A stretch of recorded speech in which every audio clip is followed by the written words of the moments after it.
శ్రీ గురుభ్యో నమః.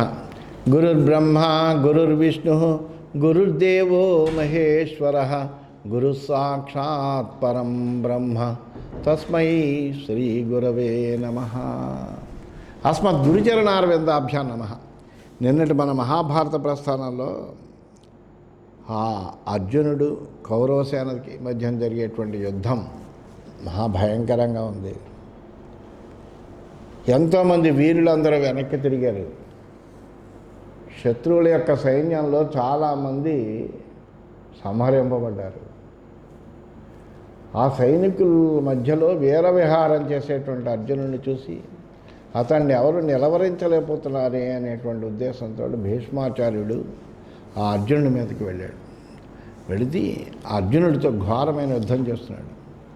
వాళ్ళిద్దరూ యుద్ధం చేస్తుంటే చాలా విచిత్రంగా ఉంది. ఇద్దరూ మహాపరాక్రమవంతులే. అసలు అర్జునుడిని నిలవరించగలిగినటువంటి వాళ్ళు అనేవాళ్ళు ఎవరైనా ఉన్నారాయా అంటే ఒక్క భీష్ముడు ఉన్నాడు. శ్రీకృష్ణుడిని నిలవరించగలడు, ద్రోణాచార్యుడు నిలవరించాడు. అంతకుమించి ఎవరు కూడా అర్జునుని యుద్ధంలో నిలవరించగలిగేటువంటి బలం ఉన్నటువంటి వాళ్ళు ఎవరు లేరు. అటువంటి భీష్ముడు కాబట్టి, మహాపరాక్రమవంతుడు కాబట్టి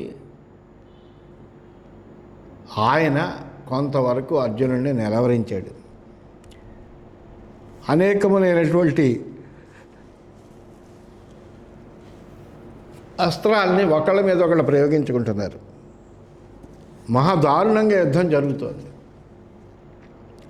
ఇద్దరు మహాపురుషులు కూడా ఆ యుద్ధ రంగంలో విహరిస్తున్నారు. ఒక రంగం చెప్పాలంటే విస్మితాన్యత భూతాని తే దృష్ట్వా సంయుగే తదా సాధు పార్థ మహాబాహో సాధు భీష్మేతి చాబ్రువన్. అందరూ కూడా కొంతమంది అబ్బా భీష్ముడా చాలా బాగా యుద్ధం చేస్తున్నావయ్యా నువ్వు అని భీష్ముడిని, కొంతమంది అర్జునుడిని శత్రువులు సైతము కూడా ప్రశంసిస్తున్నారు వాళ్ళ యుద్ధం చూసేటప్పటికి. మొత్తము ప్రాణి సమూహం అంతా కూడా యుద్ధాన్ని చాలా ఆశ్చర్యంగా చూస్తుంది. నాయం యుక్తో మనుష్యేషు యోయం సందృశ్యతే మహాన్ మహాస్త్రాణం సంప్రయోగ సమరే భీష్మపార్థయో. ఆ భీష్మపార్థుల యుద్ధంలో గొప్ప గొప్ప దివ్యాస్త్రాల సంప్రయోగం కనిపిస్తుంది. అసలు మనుష్యలోకంలో ఇంత గొప్ప అస్త్రం ప్రయోగాలు ఒకళ్ళ మీద ఒకళ్ళు వేసుకునేటువంటి స్థితి ఎక్కడా కూడా మనుష్యలోకంలో చూడలేము. అంత గొప్పగా భీష్మపార్థుల యొక్క యుద్ధం జరుగుతోంది. ఏవం సర్వాస్త్ర విదుషో అస్త్రయుద్ధమవర్తత అస్త్రయుద్ధేతు నిర్వృత్తే శరయుద్ధమవర్తత. ఈ విధంగా అన్ని అస్త్రాలని ప్రయోగించడంలో అటు భీష్మాచార్యుడు నైపుణ్యం కలిగిన వాడే, ఇటు అర్జునుడు నైపుణ్యం కలిగినటువంటి వాడే.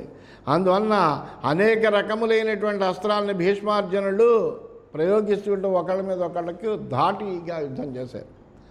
ఆ తర్వాత బాణాలతోటి శస్త్రాలతోటి యుద్ధం ప్రారంభమైంది. అధ జిష్ణురపావృక్షురధారేణ కార్ముకం చకర్త భీష్మస్య తదా జాతరూప పరిష్కృతం.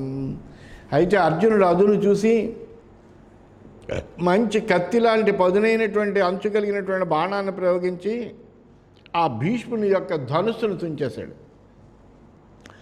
నిమేషాంతర మాత్రేణ భీష్మోన్యత్ కార్ముకన్ రణే. ఒక్క నిమేష కాలంలోనే వెంటనే భీష్మాచార్యుడు మరొక ధనుస్సును తీసుకుని అల్లెతాడుతో బిగించట. సమాదాయ మహాబాహు సజ్జం చక్రే మహారథాశరాంశ శుభోన్ క్రుద్ధ ముమోచాసు ధనంజయే. వెంటనే అల్లెతాడిని బిగించి మళ్ళీ ధనంజయుడి మీద అనేకములైనటువంటి బాణాలను ప్రయోగించట. అర్జునోపి శరాంశేక్షాన్ భీష్మాయ నిశితాన్ బహునిక్షేప సుమహాతేజ తథా భీష్మశ్చ పాండవే. అలాగే అర్జునుడు వాడి బాణాలను ప్రయోగిస్తున్నాడు, భీష్ముడు వాడి అయిన బాణాలను ప్రయోగిస్తున్నాడు. ఇలా ఇద్దరు ఒకళ్ళ మీద ఒకళ్ళకి బాణ ప్రయోగం చేసుకుంటున్నారు. ఎవరు బాణం ఎవరు ప్రయోగించారో తెలవకుండా జరుగుతుంది యుద్ధం. అక్కడ ఎవరు ఇందులో గొప్పవాళ్ళో ఎవరు చెప్పలేనట్టుగా ఉంది. ఎవరి చెయ్యి పైనుందో ఎవరు చెప్పలేనట్టుగా ఉంది. ఇద్దరికి ఇద్దరే అన్నట్టుగా యుద్ధం చేస్తున్నారు. తయోర్ దివ్యాస్త్ర విదుషోహో అస్యతో నిశితాన్ శరాన్ నా విశేష సదా రాజన్ లక్ష్యతే స్మ మహాత్మనోహో. ఆ మహాత్ములు ఇద్దరిలో ఎవరిది బాణాలు అంటే ఎవడు చెప్పలేడు, ఎవరు ఇందులో గొప్పవాడు అంటే ఎవరు చెప్పలేరు, ఎవరిది పై చేయి అంటే ఎవరు చెప్పలేట. అలా పరస్పరం ప్రయోగిస్తున్నారు. అధావృణో దశ దిశ శరైరతిరధస్తదా కిరీటమాలి కౌంతేయ శూర శాంతనవస్తథ. ఆ అర్జునుడు శంతన కుమారుడైన భీష్ముడు ఇద్దరు అతిరథులే, మహావీరులే. వాళ్ళిద్దరూ కూడా తమ బాణాలతో 10 దిక్కుల్ని మూసేశారట. అతీవ పాండవో భీష్మం భీష్మశ్చాతీవ పాండవం బభూవ తస్మిన్ సంగ్రామే రాజన్లోకే తదద్భుతం. ఆ యుద్ధంలో ఓసారి అర్జునుడు భీష్ముడిని మించుతున్నాడు, మరొకసారి భీష్ముడు అర్జునుడిని మించిపోతున్నాడు. అందువలన ఎవరు పై చేయి అంటే ఎవరు చెప్పలేనటువంటి స్థితి. అది చాలా ఆశ్చర్యకరంగా ఉంది. పాండవేన హతాశూరా భీష్మశ్చరధరక్షిణ శారతే స్మ తదా రాజన్ కౌంతేయశ్చాభితో రథం. ఆ భీష్ముడి రథాన్ని రక్షించేటువంటి సైనికులు అర్జునుడి చేత చంపబడి రథానికి అన్ని వైపులా పడిపోయారట. తతో గాంధీవ నిర్ముక్తా నిరమిత్రం చికీర్షవ గచ్చన్ పుంఖ సంశిష్ట శ్వేతవాహన పత్రిణ. వెంటనే అర్జునుడు ఆ గాంధీవం నుండి తన యొక్క వాడి బాణాలని శత్రువుల్ని నిశ్శేషం చెయ్యాలని అన్ని వైపులా వ్యాపించేటట్టుగా వేశాట. నిష్పతంతో రథాప్తస్య ధౌతా హైరణ్యవాసస ఆకాశే సమదృశ్యం హంసానామివ పంక్తయా. ఆ అర్జునుడి రథం నుండి బయలుదేరినటువంటి ఆ స్వర్ణ పుంఖాలతో కూడినటువంటి ఆ బాణాలు, తెల్లటి బాణాలు ఆకాశంలో హంసల బారుల్లో కనపడుతున్నాయట.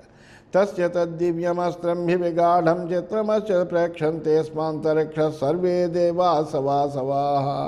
ఆ దివ్యాస్త్రాలను విచిత్రంగా ప్రయోగిస్తున్నాడు అర్జునుడు. ఆకాశంలో ఉండేటువంటి సమస్త ఇంద్రాది సమస్త దేవతలు కూడా చాలా ఆశ్చర్యంగా చూస్తున్నారు వీళ్ళ యుద్ధాన్ని. తం దృష్ట్వా పరమప్రీత గంధర్వ చిత్రమద్భుతం శశంస దేవరాజ ఏ చిత్రసేన ప్రతాపవాన్. ఆ సమయంలో ప్రతాపవంతుడైనటువంటి చిత్రసేనుడైనటువంటి గంధర్వుడు ఆ అర్జునుడిని చూస్తూ పరమానందపడిపోయాడు. అబ్బా, అర్జునుడి యొక్క పరాక్రమం ఎంత గొప్పగా ఉందో కదా అని అతని యొక్క రణ కౌశలాన్ని ప్రశంసిస్తూ ఇంద్రుడితో ఈ విధంగా అంటున్నట్ట. పశ్యేమాన్ పార్థ నిర్ముక్తాన్ సంసక్తాన్ వగచ్చత చిత్రరూపమిదం జిష్ణో దివ్యమస్త్రముదీర్యత. ఓ దేవరాజా, చూడవయ్యా, ఆ పార్థుడు విడిచినటువంటి బాణాలు ఒకదాంతో ఒకటి కలిసి ఎలా ప్రయాణిస్తున్నాయో, ఆ దివ్యాస్త్ర ప్రయోగం చేస్తున్నటువంటి విజయుడి యొక్క నేర్పు పరమ ఆశ్చర్యకరంగా ఉంది. ఎంత అత్యద్భుతమైన పరాక్రమవంతుడిని మనం ఎప్పుడు చూడలేదు అని దేవరాజు అయిన ఇంద్రుడితో చెప్తున్నట్ట. నేదం మనుష్యాః సందజ్జు నహీదం తేషు విద్యతే పౌరాణానాం మహాస్త్రాణం విచిత్రోయం సమాగమ. అసలు మానవ మాతృడు ఎవడు కూడా ఇంతటి దివ్యాస్త్ర ప్రయోగం చేయలేడయ్యా. ఎందుకంటే ఇలాంటి అస్త్రాలు అసలు ఏ మానవుడి దగ్గర లేవు. ఇది అత్యంత ప్రాచీనాలైనటువంటి గొప్ప గొప్ప అస్త్రాలకు చిత్రమైనటువంటి కలయికయ్యా ఇదంతా. ఆదదాన శరాన్ సంధాయత విముంచత వికర్షతశ్చ గాంధీవం నాంతరం సమదృశ్యత. అసలు అర్జునుడు ఎప్పుడు బాణాన్ని తీస్తున్నాడో, ఎప్పుడు సంధిస్తున్నాడో, ఎప్పుడు వేస్తున్నాడో అసలు ఎవరికి తెలవట్లేదు. అసలు ఈ క్రియలకు మధ్య విరామం అన్నట్టుగా కనిపించట్లేదు. మధ్యందినగతం సూర్యం ప్రతపంతమివాంబరేణాశక్నువంతి సైన్యాన్ని పాండవం వీక్షితుం. అసలు మధ్యాహ్నం ప్రచండమైనటువంటి కిరణాలతో భాసిల్లేటువంటి సూర్యుడిని ఎవరు ఇలా తలకాయ ఎత్తి తమ కళ్ళతోటి చూడలేరో అల్లాగా ఆ అర్జునుడిని యుద్ధరంగంలో అసలు సైనికులు ఎవ్వరూ కూడా చూడలేకపోతున్నట్ట, కన్నెత్తి చూడలేకపోతున్నట్టు. తథైవ భీష్మం గాంగేయం ద్రష్టుం నో సహతే జనా. అలాగే ఆ గంగాపిత్రుడైనటువంటి భీష్ముడిని కూడా చూడడానికి జనం సాహసించలేకపోతున్నారట. అల్లా వాళ్ళిద్దరూ యుద్ధం చేస్తున్నారు. ఉభౌ విశ్రుతకర్మాణౌ ఉభౌ తీవ్రపరాక్రమౌ ఉభౌ సదృశకర్మాణౌ ఉభౌ యుధి సుదుర్జయౌ. వాళ్ళిద్దరూ ఎటువంటి వాళ్ళంటే ఇద్దరు కూడా లోకంలో సాహసమైనటువంటి కార్యాలు చేయడంలో ప్రసిద్ధమైనటువంటి వాళ్ళే. ఇద్దరు కూడా తీవ్రమైనటువంటి గొప్పదైనటువంటి మహాపరాక్రమం కలిగినటువంటి వీరులే. ఇద్దరు కూడా సమానంగా పోరాడేటువంటి వాళ్ళే, విజయం కోసం ఎప్పుడు పరితపించేటువంటి వాళ్ళే.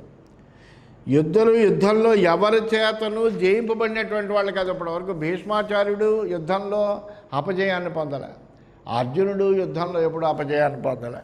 అందువలన ఇద్దరూ కూడా ఇప్పటివరకు ఎవరి చేతన జయింపబడినటువంటి వాళ్ళు కాదు. ఇత్యుక్తో దేవరాజస్తు పార్థభీష్మ సమాగమం పూజయామాస దివ్యేన పుష్పవర్షేణ భారత.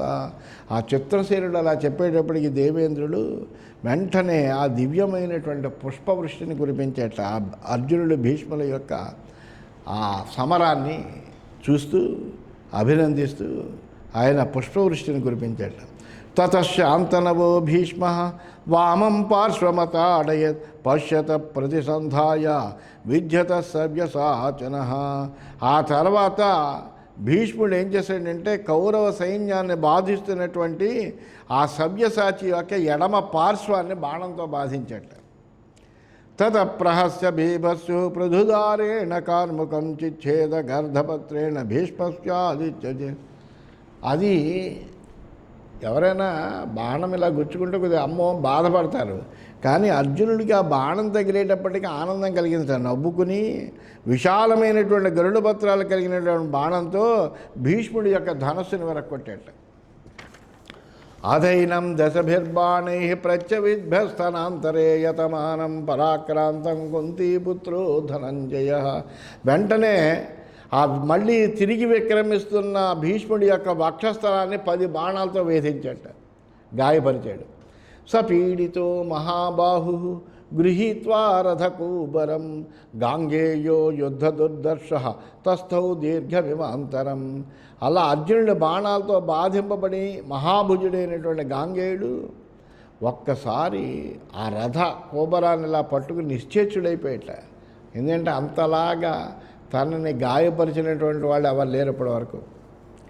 తంబి సంజ్ఞం అపోవాహ సంయతారథవాజనాం ఉపదేశం అనుసృత్య రక్షమాణో మహారథం.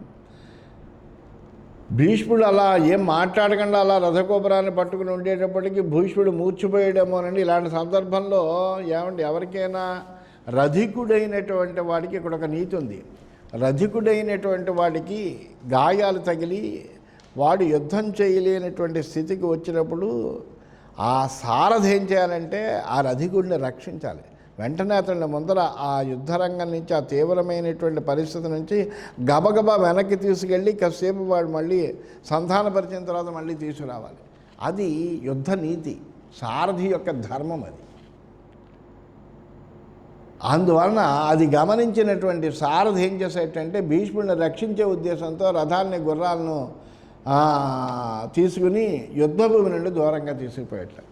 ఇది శ్రీమన్మహాభారతే విరాట పర్వణి గోహరణ పర్వణి భీష్మాపయానే చతుషష్ఠితమోధ్యాయ.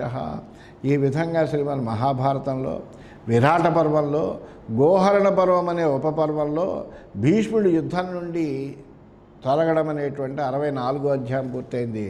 మనం 65వ అధ్యాయంలో ప్రవేశించాం. ఈ విధంగా ఎప్పుడైతే భీష్మాచార్యుడు కూడా ఆ రణరంగం నుంచి బయటికి వెళ్ళాడో అప్పుడు ఈ వృత్తాంతం అంతా వైశంపాయనుడు జనమేజయ మహారాజు చెప్తున్నాడు. జనమేజయ మహారాజా, ఇలా జరగగా భీష్ముడు యుద్ధరంగం నుంచి బయటికి వెళ్ళగా భీష్మేతు సంగ్రామ శిరో విహాయ పలాయమానే ధృతరాష్ట్రపుత్ర ఉసృజ్య కేతుం వినదన్ మహాత్మా ధనుర్విగృహ్యార్జునమాససాద. ఆ భీష్ముడు యుద్ధరంగాన్ని తొలగింపడగానే మహామనస్వి అయినటువంటి ఆ దుర్యోధనుడు తన రథపతాకాన్ని ఎగరవేసి సింహనాదం చేస్తూ ధనుస్సును ఎక్కుబెట్టి అర్జునుడి మీదకి వచ్చాట. సభీమధన్మానముదగ్రవీర్యం ధనంజయం శత్రుగణే చరంతం ఆకర్ణ పూర్ణాయత చోదితేన్ వివ్యాధ బల్లే నలలాట మధ్యే. ఆ సమయంలో మహాపరాక్రమవంతుడైనటువంటి ధనంజయుడు భయంకరమైనటువంటి గాంధీవంతో శత్రుగణంతో విహరిస్తున్నాడు అక్కడ వాళ్ళతో యుద్ధం చేస్తూ. ఆ దుర్యోధనుడు ఏం చేశాడంటే వెంటనే బల్లమనేటువంటి బాణాన్ని కన్నంత వరకు లాగి ఆ అర్జునుడి యొక్క నుదుటి మీద కొట్టేట. సతేన బాణేన సమర్పితేన జాంబూనదాగ్రేణ సుసంహితేన రరాజరాజన్మహనీయ కర్మ యథైక బర్వారుచిరైక శృంగ. ఆ బాణము అర్జునుడి యొక్క పాల భాగం మీద గుచ్చుకుంది. మహాపరాక్రమవంతుడైనటువంటి అర్జునుడు ఆ స్వర్ణాగ్ర బాణంతో అందమైనటువంటి శిఖరం మీద ఒక వెదురు చెట్టుతో శోభించే పర్వతంలా కనిపించేట ఆ బాణం గుచ్చుకుంటే. అథాస్య బాణేన విదారితస్య ప్రాదుర్బభూవాసృగజగ్రస్రముష్ణం సతస్య జాంబూనద బుంఖచుంచిత్ర భిత్వాలలాటం సువిరాజతే స్మ. ఆ దుర్యోధనుడి బాణంతో ఛేదింపబడినటువంటి అర్జునుడి యొక్క నుదుటి నుండి వెచ్చటి నెత్తులు నిరంతరంగా ప్రవహిస్తుందట. బంగారు పుంఖం కలిగినటువంటి ఆ బాణం పార్థుని పాలాన్ని భేదించి అందంగా అక్కడే ఉండిపోయిందట. దుర్యోధనశ్చాపి తముగ్రతేజాః పార్థశ్చ దుర్యోధనమేకవీర అన్యోన్యమాజౌ పురుష ప్రవీరో సమో సమాజగ్ముతురాజమేఢౌ. ఆ తర్వాత ఉగ్రతేజుడైనటువంటి పార్థుడు దుర్యోధనుడు పార్థుడి మీద ఆక్రమణ చేశారు. వీళ్ళిద్దరూ కూడా అజామేఢ వంశంలో గొప్ప శ్రేష్టమైనటువంటి పురుష శ్రేష్ఠులే వీళ్ళు. ఈ విధంగా వాళ్ళిద్దరూ అన్యోన్యము తలపడ్డారట. తత ప్రభిన్నేన మహాగజేన మహీధరాభేన పునర్వికర్ణ రథైశ్చతుర్భిర్గజపాదరక్షై కుంతీసుతం జిష్ణుమదాభ్యదావత్. ఆ సమయంలో కుంభస్థలం నుండి ప్రవహిస్తున్న మతంతో పర్వతాకారమైనటువంటి ఏనుగునెక్కి వికర్ణుడు జయశీలుడైనటువంటి కుంతీసుతుడితో తలబడ్డాట. ఆ మహాగజానికి 4 వైపులా కూడా పాదక రక్షకాలైన 4 రథాలు ఉన్నాయి, అంటే ఆయన రక్షించడానికి. తమాపతంతం త్వరితం గజేంద్రం ధనంజయ కుంభ విభాగ మధ్యే ఆకర్ణపుణ్యేన మహాయసేన బాణేన వివ్యాధ మహాదేవేన. ఆ తీవ్ర వేగంగా గజరాజు వస్తున్నాడు. అది చూశాడు ధనంజయుడు. వెంటనే ఒక లోహబాణాన్ని బ్రహ్మాండంగా లాగి వేగంగా కుంభస్థలం మీద కొట్టేట. పార్థేన సృష్ట సతుగార్ధపత్ర ఆభుంఖదేశాత్ ప్రవివేశనాగం విదార్య శైల ప్రవరం ప్రకాశం యథాశని పర్వతమేంద్ర సృష్ట. అలా పార్థుడి చేత విడవబడినటువంటి ఆ బాణం ఇంద్రుడి చే ప్రయోగింపబడిన వజ్రాయుధంలాగా వజ్రాయుధం ఏ విధంగా అయితే పర్వతాన్ని చీల్చివేస్తుందో అలాగా ఏనుగు కుంభస్థలంలో చివరి వరకు దిగబడిపోయింది. శరప్రతప్త సతునాగరాజ ప్రవేపితాంగో విహితాంతరాత్మ సంసీదమానో నివపాతమహ్యాం వజ్రాహతం శృంగమివాచలస్య. దాంతో ఆ గజరాజు ఆ బాణంతో పరితపించిపోయింది. వెంటనే శరీరం కంపించిపోయి వజ్రాయుధం చేత పర్వత శిఖరం ఏ విధంగా అయితే కూలిపోతుందో అలాగే ఏనుగు భూమి మీద కుప్పకూలిపోయింది. నిపాతితే దంతివరే పృథివ్యాం త్రాసాద్వికర్ణ సహసావతిరేతోర్ణం పదాన్యష్టశతాన్ని గత్వా వివిష్ణుతే శంతనమారురోహ. ఎప్పుడైతే ఆ గజరాజు నేల కూలిపోయిందో వికర్ణుడు భయంతో ఏనుగు దిగి 800 అడుగుల దూరం నడిచి అక్కడ వివింశతి యొక్క రథం ఉంటే అది ఎక్కేట.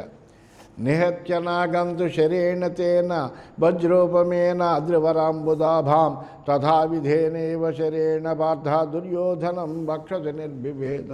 వెంటనే ఆ వికర్ణుడు వెళ్ళిన తర్వాత ఒక వజ్ర సమానమైనటువంటి బాణంతో అర్జునుడు మరొక బాణంతో దుర్యోధనుడి యొక్క వక్షస్థలాన్ని భేదించాట. తతో గజే రాజనిచైవ భిన్నే భగ్నే వికర్ణే చ సపాదరక్షే గాంధీవముక్తైర్విశిఖై ప్రణున్న తేయోధ ముఖ్య సహసాపజగ్ము. ఈ విధంగా గజరాజు కురురాజు కూడా గాయపడ్డారు. ఆ గజరాజు గాయపడి కింద పడిపోయింది. ఈ కురురాజు కూడా గాయపడ్డాడు. పాదరక్షకులతో సహా వికర్ణుడు పలాయనం చెత్తగించాడు. గాంధీవం నుండి వెలువడిన బాణాలచే పీడింపబడిన యోధముఖ్యులందరూ క్రమంగా రణరంగాన్ని విడిచిపెట్టేస్తున్నారట. దృష్ట్వైవ పార్థేన హతంచనాగం యోధాంచ సర్వాన్ ద్రవతో నిశంబరధం సమావృత్య కురు ప్రేరణాత్ ప్రదుద్రావయతో నపార్థ. ఆ అర్జునుడి చేత చంపబడినటువంటి ఏనుగును చూసి యోధులంతా యుద్ధరంగాన్ని పారిపోవటాన్ని తెలుసుకొని వెంటనే దుర్యోధనుడు కూడా రథాన్ని మరలించి అర్జునుడికి దూరంగా పారిపోయేట.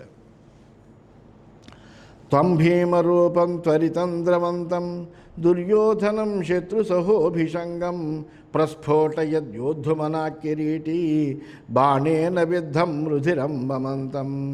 ఆ దుర్యోధనుడి రూపం ఎలా ఉందంటే మహాభయంకరంగా ఉంది. ఎందుకంటే పరాజయాన్ని చూశాడు, పరాజయాన్ని సహించలేడు దుర్యోధనుడు. ఆ పరాజయాన్ని చవిచూసి బాణపు దెబ్బతో రక్తం కక్కుకుంటూ పారిపోతున్నాడు.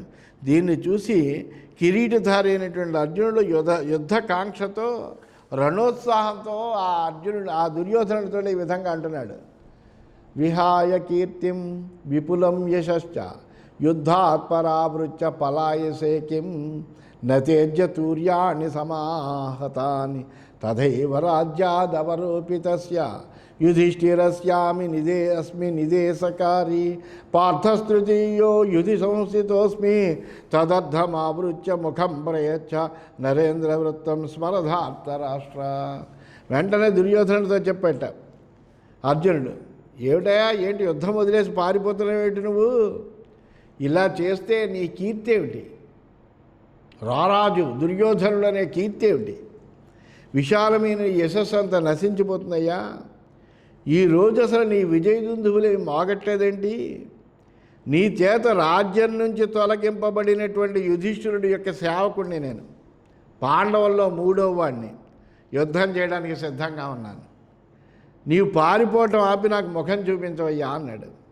రాజు ఎలా ఉండాలో ఒక్కసారి గుర్తు చేసుకో. రాజు అంటే ఇలా పారిపోయేట వాళ్ళ ఉండకూడదు. యుద్ధానికి భయపడతాడా ఎవడనా? క్షత్రియుడు అసలు యుద్ధానికి భయపడతాడా? ఓ దుర్యోధన, నీకు ఈ దైన్యం ఉండకూడదు. నేను అసలు ఒంటరి వాడిని, పైగా కుంతి కుమారులో చిన్నవాడిని. నువ్వా ధృతరాష్ట్రుడి పుత్రుల్లో పెద్దవాడవు, మహాసేనతో వచ్చినటువంటి వాడవు. నిన్ను యుద్ధానికి పిలిస్తే పెద్ద అభిమానధనుడు అంటూ నీకు నువ్వే చెప్పుకుంటూ ఉంటావు, గొప్ప బలగర్వాలు ప్రదర్శిస్తావు. అటువంటి సమయంలో నువ్వు నీ మిత్రులు పారిపోతే ఎలాగయ్యా? ఎవరైనా మెచ్చుకుంటారా అసలు? ఈ విషయం తెలిస్తే మిగిలిన నీ సామంతరాజులందరూ ఏమంటారు అంటూ తెలుగులో కూడా ఈ విధంగా చక్కెర గారు చాలా చక్కగా చెప్పాడు. క్షత్రియుడోడునే తగదు కౌరవరాజయొకండనే పృథాపుత్రులలోన పిన్న నిను బోరికి బిల్వగ మాని నాగని ధాత్రి ప్రసిద్ధికెక్కి బలదర్ప సమగ్రుడవైన నీవు నీ మిత్రులు గూడనిట్లైన మెత్తురే ఒత్తురే కొల్వభూభుజుల్. నువ్వు యుద్ధంలో పారిపోతే ఎలాగయ్యా అంటూ చెప్పాడు. అట్లాగే యుద్ధంలో ఓడిపోయి పారిపోతే నువ్వు ఏనుగు నెక్కి నగర వీధుల్లో ఎలా ఊరేగలవు? ఎందుకంటే 2 వైపులా ఎన్నో ఏనుగులు వస్తూ ఉంటాయి. నువ్వు ఇలా ఏనుగు ఎక్కి ఇలాగ ఊరేగుతావు కదా, మరి రారాజు కదా, పెద్ద మహా ఏనుగు నెక్కి నువ్వు ఊరేగుతావు కదా. ఆ ఊరేగడం ఎలా ఊరేగలవు? యుద్ధంలో పారిపోయినటువంటిది నీకు గుర్తుకురాదా? మణిమయ భూషణాలు ధరించి అసలు సభలో ఎలా కూర్చోగలవయ్యా నువ్వు? నీ మనస్సులో ఇదంతా కూడా మళ్ళీ అయ్యో అంత పరాజయాన్ని పొందేనే అనేది గుర్తుకురాదా? అందువలన వెనక్కి తిరుగు. నాతో యుద్ధం చేస్తూ శరీరం విడిచిపోతే విడిచిపెట్టు, చచ్చిపోతే చచ్చిపోతావు, కానీ వీరస్వర్గాన్ని పొందుతావు. వెనకటిలాగా మా సంపదను అపహరించడానికి ఇక్కడ ఆడవలసింది జోదం కాదు, యుద్ధం రా అంటూ అర్జునుడిని వెనక్కి దుర్యోధనుడిని అర్జునుడు వెనక్కి పిలుస్తున్నాడు. అలాగా చాలా అద్భుతంగా. ఏనుంగునెక్కి పెక్కేనుంగులు ఇరుగడరాపుర వీధుల గ్రాలగలదే మణిమయంబైన భూషణ జాలముల నొప్పి యొడ్డోలగంబున నుండగలదే కర్పూర చందన కస్తూరి కాదుల నింపు సొంపార భోగింపగలదే యతి మనోహరులగు చతురాంగనలతోడి సంగతి వేట్కలు సలుపగలదే కయ్యమున నోడి పారిన కౌరవేంద్ర వినుము నా బుద్ధి మరలి ఈ తనువు విడచి సుగతి వడయుము తొల్లింటి చూరగలదే జోదమిచ్చట నాడంగరాదు సుమ్ము అని ఆ దుర్యోధనుణ్ణి చాలా వెటకారంగా అర్జునుడు మాట్లాడాడు. ఈ మాటలతోటి దుర్యోధనుడు తోకతెక్కినటువంటి తాచులా మళ్ళీ యుద్ధానికి సిద్ధమవుతాడు అని ఉద్దేశంతో ఎందుకంటే అతను పేరేంటి, దుర్యోధనుడని. అసలు యుద్ధంలో సులభంగా జయించడానికి వీలు కానివాడు అని దుర్యోధన అంటే. అటువంటి వాడిని అందుకనే సంస్కృతంలో కూడా వ్యాసులు వారు ఈ విధంగా అన్నారు, మోఘం తవేదం భువినామధేయం దుర్యోధనేతీహ కృతం పురస్తాత్ నహీహ దుర్యోధన తాతవాస్తి పలాయమానస్య రణం విహాయ. నీకు దుర్యోధనుడని ఎవరు పేరు పెట్టారయ్యా? నువ్వేమో యుద్ధం నుంచి పారిపోతున్నావు, నీలో దుర్యోధనత్వం అనేటువంటిది ఏ కోసానా కనిపించట్లేదు అని అన్నాడు. నతే పురస్తాదథ పృష్ఠతో వా పశ్యామ దుర్యోధన రక్షితారం అపేహి యుద్ధాత్ పురుష ప్రవీర ప్రాణాన్ ప్రియాన్ పాండవతోద్య రక్ష. ఓ దుర్యోధన, నీకు ముందు కానీ వెనక కానీ రక్షకులు ఎవరు కూడా కనిపించట్లే. పోని పారిపోదాం అనుకునేటువంటి నిన్ను రక్షించడానికి ఎవరైనా మధ్యలో వచ్చి నాతో పోరాడుతారేమో, నీకు కొద్దిగా సహాయం చేస్తారేమో అనుకుంటే కనుక ఎవడూ కనిపించట్లేదయ్యా. ఈ రోజుని ఈ పాండవ మధ్యముడైనటువంటి అర్జునుడి నుండి నీకు అత్యంత ప్రియమైనటువంటి ప్రాణాలను రక్షించుకో చూస్తాను అని చాలా వెకసక్కంగా ఆ దుర్యోధనుడికి మనస్సులో అమితమైనటువంటి బాధని కలిగించే విధంగా తన మనస్సులో ఉండేటువంటి బాధని తెలియజేసేలాగా ఆ దుర్యోధనుడిని ఉద్దేశించి ఆ అర్జునుడు చాలా గొప్ప మాటలు మాట్లాడాడు. ఇది శ్రీమన్మహాభారతే విరాటపర్వణి గోహరణపర్వణి దుర్యోధనాపయానే పంచషష్టితమోధ్యాయ. ఈ విధంగా శ్రీమన్మహాభారతంలో విరాట పర్వంలో గోహరణ పర్వం ఉపపర్వంలో దుర్యోధన పలాయనం అని 65వ అధ్యాయం పూర్తయిందని తెలియజేస్తూ స్వస్తి.